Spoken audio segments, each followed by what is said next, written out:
You turn my mourning into dancing. Your love changes everything. There's something about your love, something about your love changes everything, changes everything. Something about your love, something about your love changes everything, changes everything.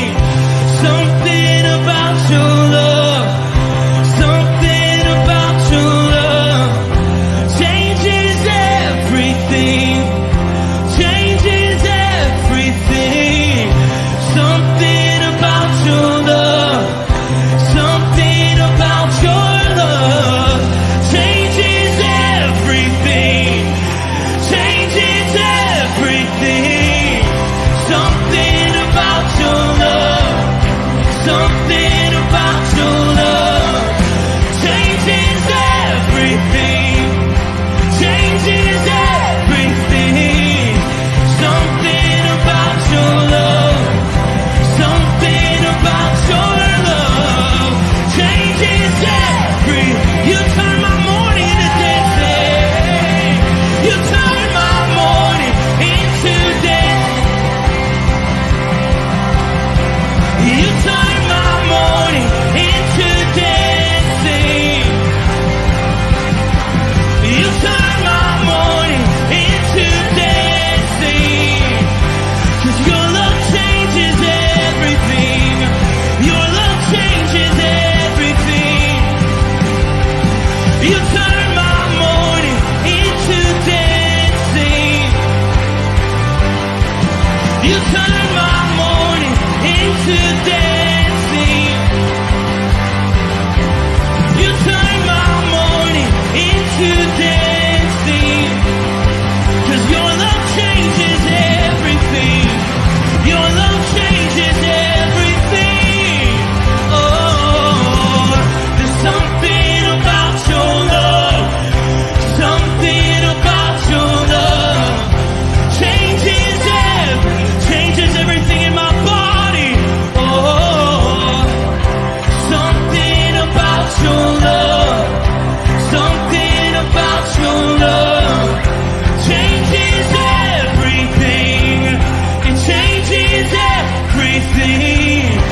Something about your love, something about your love changes everything. It changes everything. Something about your love, something about your love changes everything, changes everything.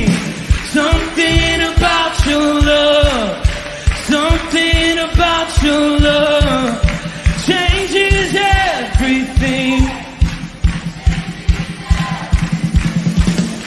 Something about your love, something about your love changes everything, changes everything.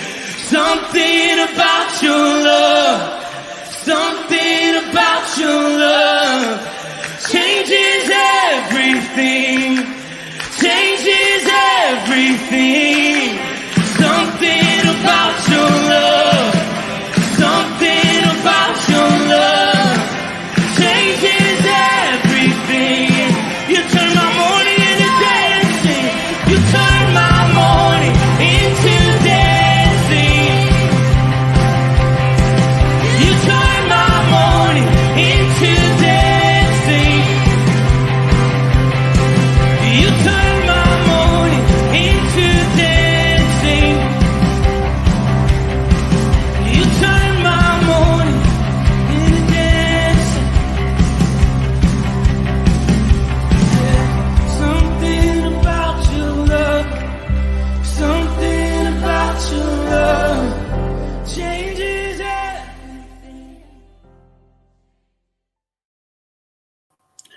Good morning, rooted men. A little cloudy there this morning.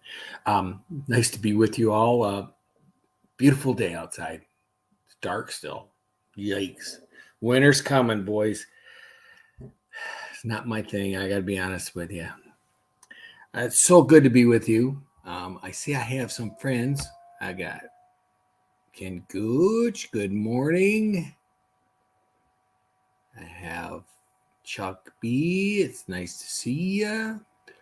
And Brian Vlaming, Bert Rangiani, and me, and Pastor Tom.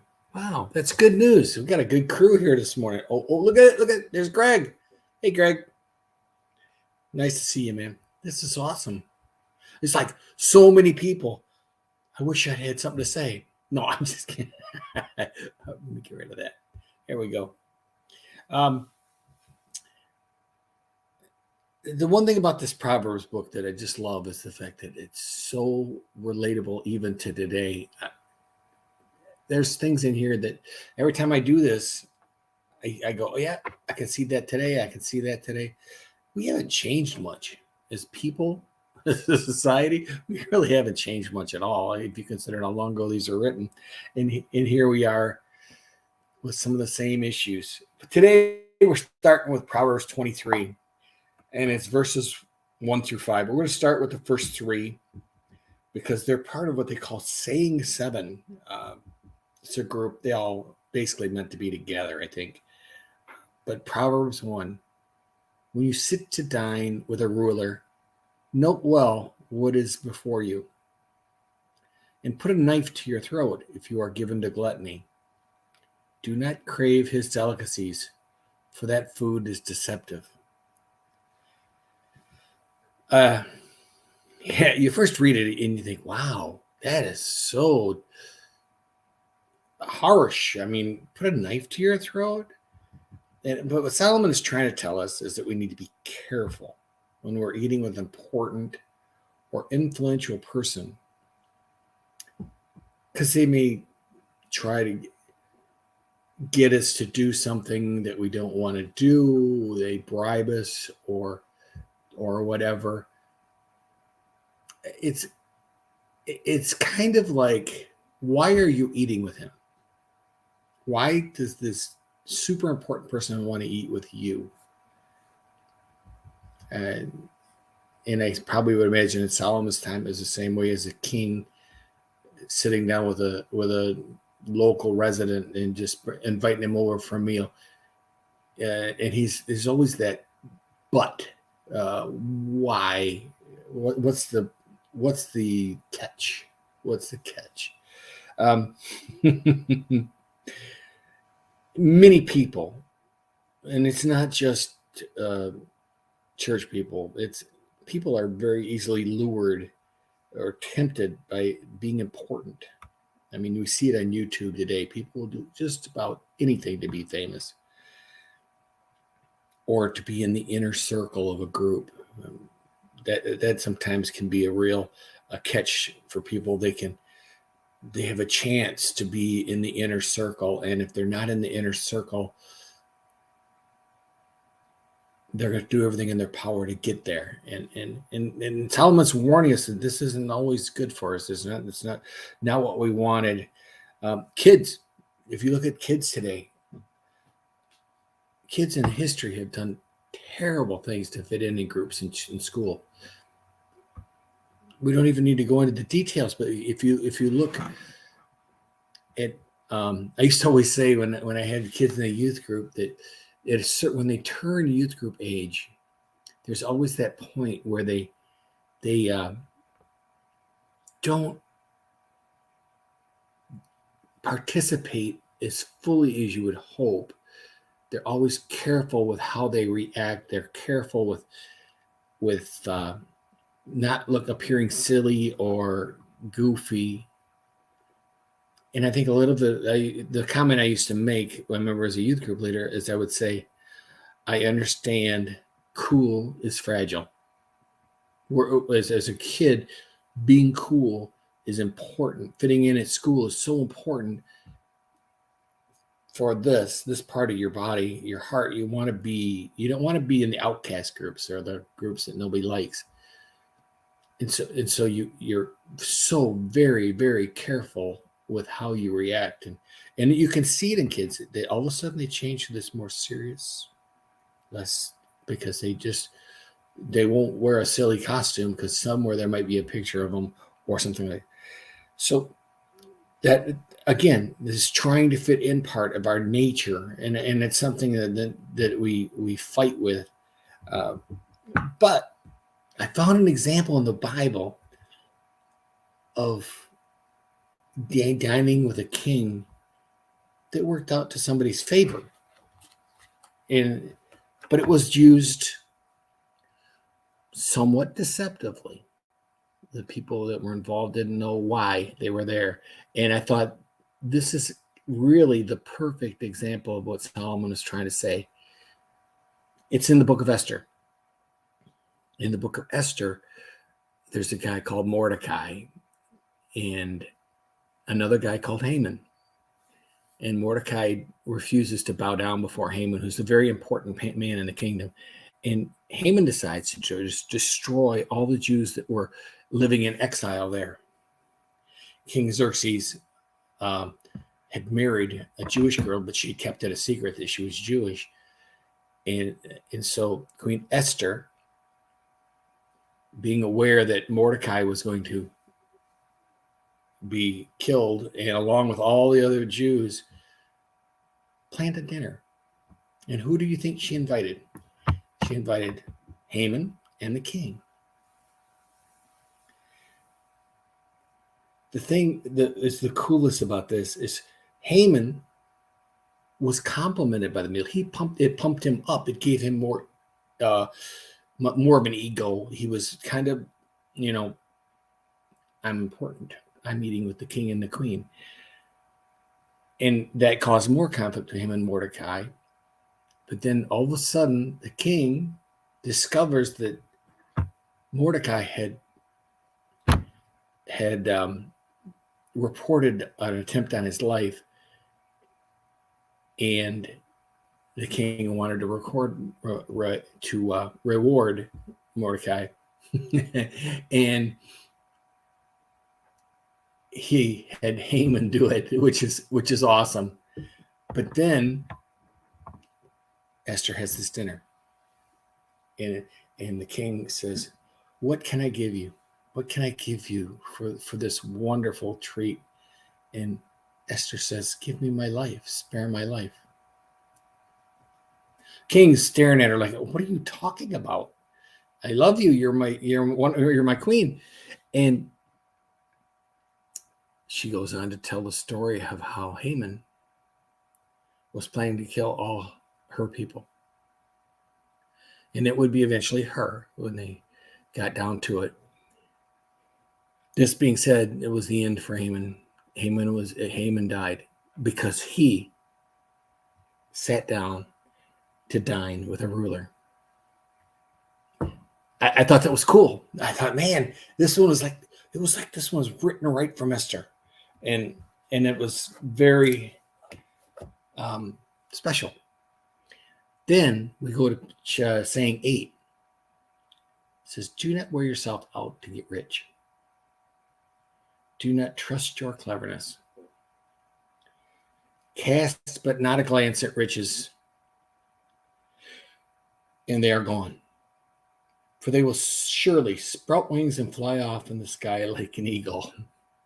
I think we get the gist of this one right off the bat. I mean, it's pretty simple. We've all heard stories about super famous people that have acquired tons of money, and in a minute, next you know, they're filing for bankruptcy because they've got nothing left. Money is of this world. It's just as perishable as your health, and so we have to be careful. Millionaire investors have lived off the making of money. How many have we talked about that? I think the crypto craze caused some of this too. We see it with that. People got super rich super fast, And then in a heartbeat or a snap of a finger, it's gone. It's like, what happened? Because they can't stop. If you got $100 million in crypto, why on earth wouldn't you cash out and just say, that's good enough? I got more than I could ever use. But they can't, because it's this draw of this money, the draw of the chase. Allen Iverson played for the Pistons, played for Philadelphia, was a very good player. They called him the answer. The only question is he couldn't answer how to do his bills. He had to have somebody do it for him. He earned $150 million playing basketball. In merely a few short years after retiring, is filing for bankruptcy. He's totally broke. Can't pay a bill that the judge had ordered him to pay because he didn't have the money. Mike Tyson, $400 million. He at one point, he was worth $400 million. In just a short time after he retired, it's gone. He's filing for bankruptcy. Dorothy Hamill, sweet little Dorothy Hamill from the Olympics. If you ever remember that, some of us older gentlemen will remember Dorothy Hamill. Same thing. She'd acquired $1 million from endorsements and skating, millions of dollars, and before you know it, she's in court saying, I can't pay my bills. So the lure of wealth is there. It's strong, but people will work themselves to death to get it. But Solomon's warning us, it's poof, it's gone. It's that is why Jesus told us. You ready for this one? Do not store up for yourself treasures on earth where moths and vermin destroy. Okay, I'm sorry. I got a little distraction. It'll pop up there. Do not store up yourself treasures on earth where moths and vermin destroy, where thieves break in and steal, but store up yourself treasures in heaven, where the moths and vermin do not destroy, where thieves do not break and steal. For where your treasure is, there your heart is also. I think that last line says it all. We put value in our money, in our house, in our car. Do we put money in the things we do to help others? And do we put the same amount of effort into maybe fixing somebody's car, or maybe serving a meal to somebody that can't afford to pay for one? That's what I have for you today. I pray it was a blessing. I enjoyed this one. It was kind of fun. And neat the way the scripture lines up sometimes. It's pretty cool. And I look here and it says Rumble is struggling to stream. I don't know why. They told me to keep trying. Well, they'll get it resolved, but I'm going to quit. And of course, I can't see the menu here. Let's see if I can get rid of that. Oh, there it is. Okay. Thank you for being with me this morning. I pray this was a blessing to you, and have a firmly rooted day. Peace.